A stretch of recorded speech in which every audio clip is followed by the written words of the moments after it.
Bom, nós chegamos agora ao quarto e último bloco do Roda de Entrevista desta terça-feira, 20 de maio de 2014. Esta é a edição 599 do programa que está há 12 anos no ar.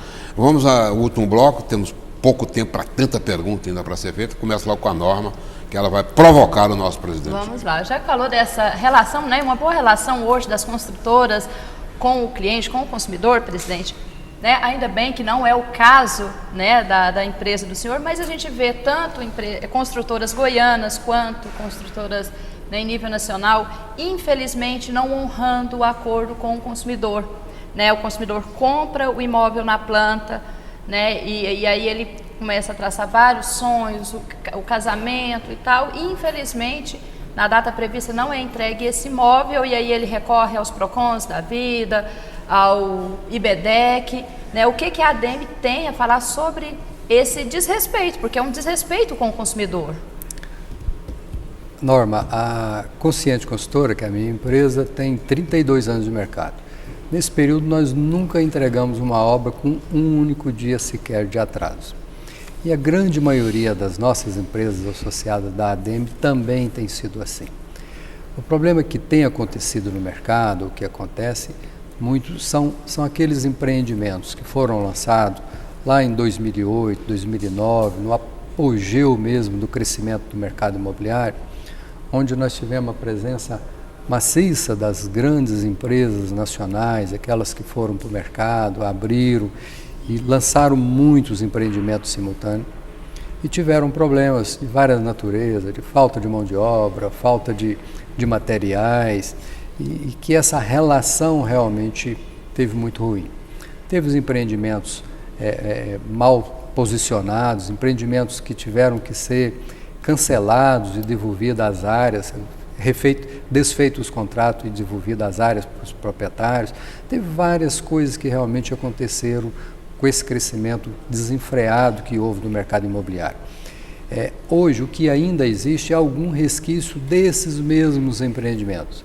Mas a maioria das nossas empresas hoje estão com suas obras regularmente em dias, com qualidade, sendo entregue naturalmente. Esse ano nós já entregamos, por exemplo, só a minha empresa já entregou 2 empreendimentos, já vai entregar um terceiro.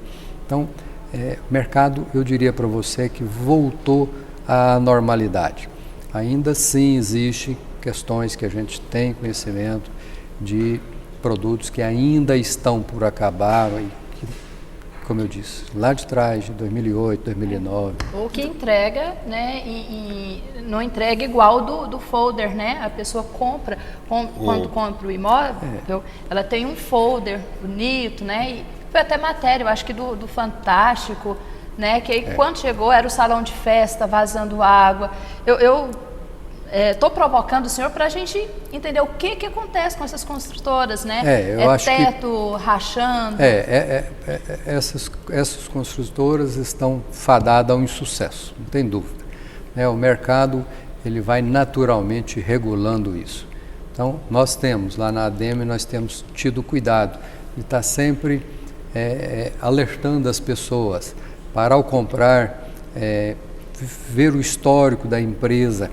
Porque às vezes a pessoa compra da imobiliária e ela não atina para quem é dona do negócio. Qual é a empresa que é incorporadora, que é a dona do negócio, é quem realmente responde. Então, ela analisar a empresa, o seu histórico, né, e nas obras que ela já entregou para ver a qualidade, para ver o compromisso que ela tem, principalmente com o pós-obra. Muitas empresas entregam e some, não dá assistência, não dá apoio, tem tido problemas de toda a natureza. E tem empresa que não tem nem um escritório na cidade. Você não acha com quem falar. Você quer falar, né? Daqui a pouco você cai até num call center. Então, isso é muito importante na hora da decisão de compra. Doutor Ilésio, também voltando a falar sobre a questão de atraso de obra, a gente já ouviu falar também de situações em que as construtoras alegam que uma demora nas concessionárias de água e de energia, de ligarem, né, de liberarem a água e energia, consequentemente tem um atraso na emissão do habite-se. Em paralelo ao boom imobiliário, também aconteceu um sobrecarregamento das nossas entidades, né, de serviços públicos. Verdade, Raquel. Nós temos tido problemas desde a aprovação dos projetos, que têm sido demorados, depois a ligação de energia provisória para construir obra. Tem muitas obras que às vezes começam com grupo gerador, né? A ligação também provisória de água e esgoto para aquelas construções, e depois também na hora do habite, do corpo de bombeiro, a prefeitura, a parte de ligação definitiva de água e luz tem demorado muito. Nós temos problemas hoje até com demora de cartório, porque quando a pessoa vai financiar, enquanto ele não registra o seu financiamento, a empresa não libera as chaves. Então o próprio cartório, como a demanda foi muito grande e eles não cresceram adequadamente, não se adequaram, eles demoram muito, 30 dias, 60, teve casos aí até de 90 dias. Então, todas essas questões acabam, quem responde por elas é o empreendedor, é o dono do negócio. Às vezes coisas que realmente fogem do domínio dele, tá? Agora, tem questões que são previstas já e que sabe que é assim, a empresa então antecede com os cuidados e tem conseguido entregar. No meu caso que eu estou citando aqui da minha empresa, nós vamos entregar uma obra agora, nesse próximo mês, nós já estamos com o habite dela em mãos, tá certo? Planejamento. Presidente, houve uma época, como se deu no país, um boom imobiliário, Goiás foi referência, isso continua sendo, e houve uma época recente até que houve uma invasão de construtoras de outros estados aqui, sobretudo de São Paulo, e ficaram pouco tempo. Por quê? Essas empresas, elas não vieram só para Goiânia, elas, como eu disse, elas foram para a Bolsa. Sim. Né, e tiveram que gerar produtos para dar dividendos para os seus associados. Então foi uma aí ela foi para o Brasil corrida inteiro. ao pote. Hoje, todas elas, sem exceção, estão voltando para a sua cidade sede de origem. Mas isso também, de uma certa forma, atesta a qualidade. De certa forma, elas provocaram essa concorrência, que foi positiva, as empresas responderam, nossas empresas hoje estão bem adequadas, bem emparelhadas, são muito bem geridas e, por isso, são bastante competitivas e têm colocado um produto muito bom, de muita boa qualidade no mercado. E temos ainda dito que em Goiânia, hoje, nós continuamos ainda tendo o menor preço de metro quadrado de todas as capitais brasileiras. A despeito disso, foi a capital que teve a maior valorização no ano passado. Também a maior do país, segundo a pesquisa recente é verdade. De São Paulo. Né? Os nossos imóveis têm tido uma valorização muito. O mercado continua então aquecido, presidente? Muito bom. Nós tivemos... Perspectiva de crescimento para 2014, qual que é? Do mercado como um todo e sobretudo em Goiás. Nós tivemos até agora, nesse primeiro trimestre, que segundo a nossa pesquisa, a DM Groupon, mais de 2.000 unidades vendidas no primeiro trimestre, que foi o volume equivalente do ano passado. Então, nós devemos ter... Está mantendo, né? Mantendo o crescimento aí na ordem de 5% a 10% em relação ao ano passado. Agora, que é muito bom, muito positivo. Doutor Ilésio, apesar do setor dizer que Goiânia ainda tem o metro quadrado mais barato do Brasil, as pessoas reclamam muito dos preços dos imóveis que cresceram. Tivemos aí uma valorização recorde. Por que aqui valoriza tanto, né? É a primeira pergunta. Esse preço, que o senhor responderia para as pessoas que acham que o preço do imóvel é alto, e quais são as perspectivas de valorização? Ainda tem mais espaço para valorizar? Eu diria que o preço está muito baixo, a margem está muito pequena.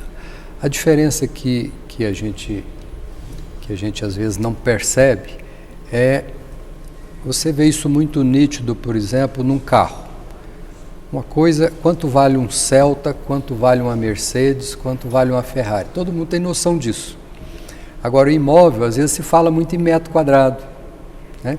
Os imóveis que são colocados hoje no mercado não tem nada a ver com aquele produto de 10 anos atrás, em termos de inovação, em termos de tecnologia, em termos de recursos que são utilizados.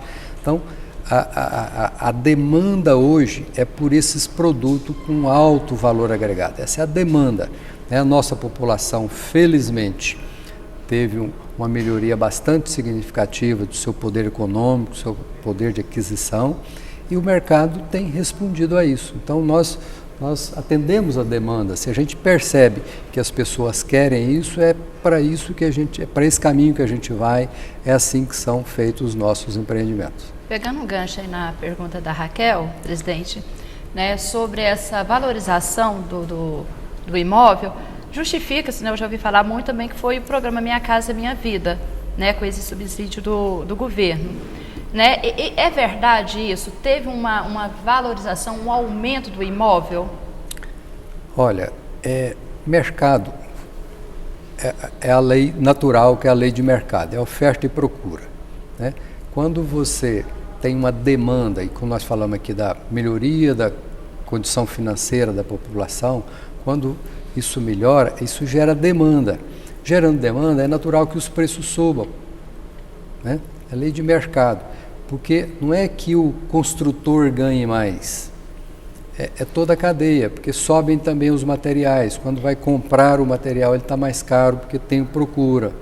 Né? Isso acontece em toda a relação de E a mão comercial. De obra? Né? Está tendo mão de obra suficiente? A mão de obra, para você ter uma noção, nesse período aí desse grande crescimento econômico, ela teve um crescimento real, tirando a inflação, de mais de 70%. Ela impacta a produção em que? 50% mais ou menos? 40%, 50% do custo da construção. É muito pesado. Já que a gente fala um pouquinho, né, sobre a mão de obra, né, vamos falar um outro assunto também, que é os acidentes na construção civil.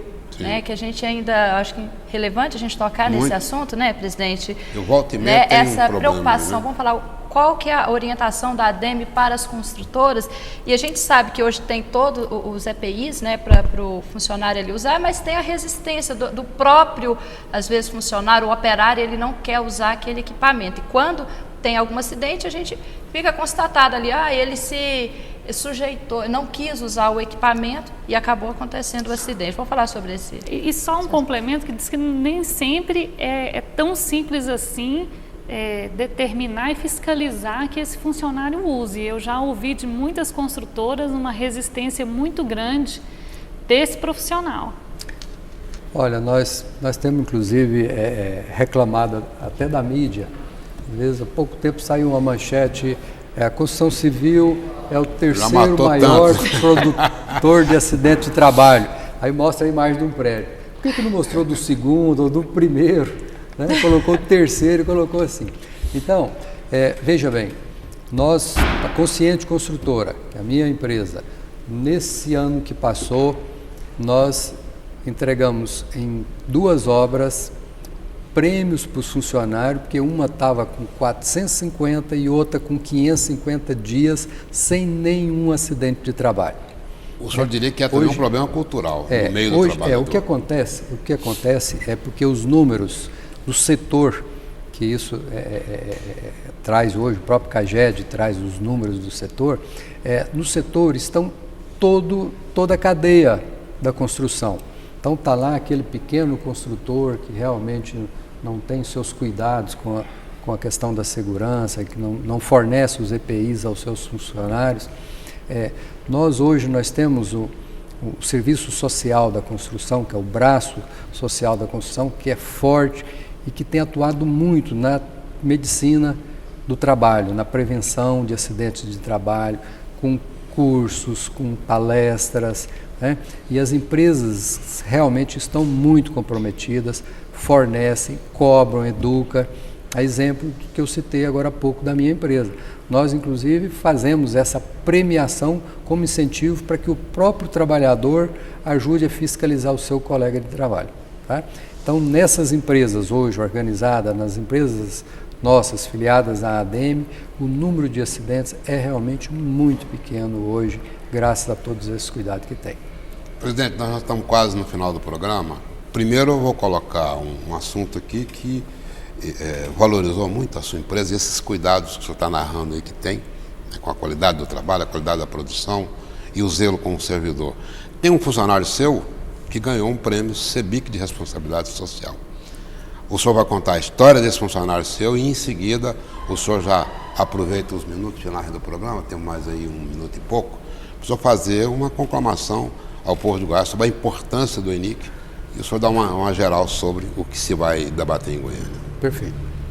Nós temos muito orgulho de receber lá amanhã essa premiação e ela é de um funcionário realmente que deu um exemplo muito grande de ajudar na implementação das escolinhas do canteiro de obra, né? Porque hoje a Consciente ela forma toda a sua mão de obra que ela necessita dentro dos próprios canteiros, canteiro de obra, né? Desde pedreiro, carpinteiro, armador, com convênio com o Senai. E isso já de algum tempo. Nós temos a escola regulamentar que começou lá da alfabetização e estamos chegando agora no 9º ano, né? Então eles vão a escola regulamentar. Daqui um dia chega na Universidade Consciente, né? Tá certo.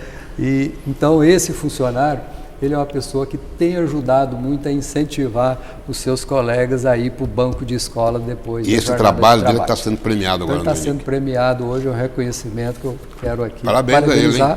Todo o time. Só pode dar o nome dele aqui para a gente saber quem é essa figura tão importante.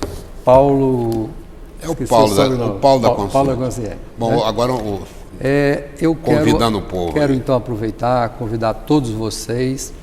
Esse evento, a inscrição dele pode ser feita até na hora do evento, lá no Centro de Convenções de Goiânia. A abertura dele dia 21, quarta-feira, e ele se estende na quinta e na sexta. 20 horas. Abertura às 20 horas na quarta-feira. E ele tem uma programação bem ampla, é só acessar o site da ADEM, do Sinduscom, da CEBIC, está aí nas redes sociais, toda a sua programação. E ele tem uma extensa programação também social, programação para os acompanhantes, né? Nós temos um almoço com a primeira-dama bastante festivo, na quinta-feira, depois na sexta-feira um almoço aqui no Alphaville, um show artístico, temos jantar dançante de encerramento lá na UFG, com todos os nossos artistas goianos. Ok, presidente. Então é bastante intensa e vale a pena, tá? Sucesso para o Sinduscom e a ADEM com a promoção do ENIC em Goiânia e que saiam daqui, além de toda essa movimentação, que saiam decisões concretas em favor da melhor qualidade de vida do nosso povo. Muito obrigado, presidente Inácio Ferreira, presidente da ADEM. Muito obrigado, Raquel Pinho, Norma Leite. Esse programa tem produção e coordenação a cargo dela, Norma Leite, e da Ana Lúcia Pereira. Obrigado pela audiência qualificada de sempre e até a semana que vem.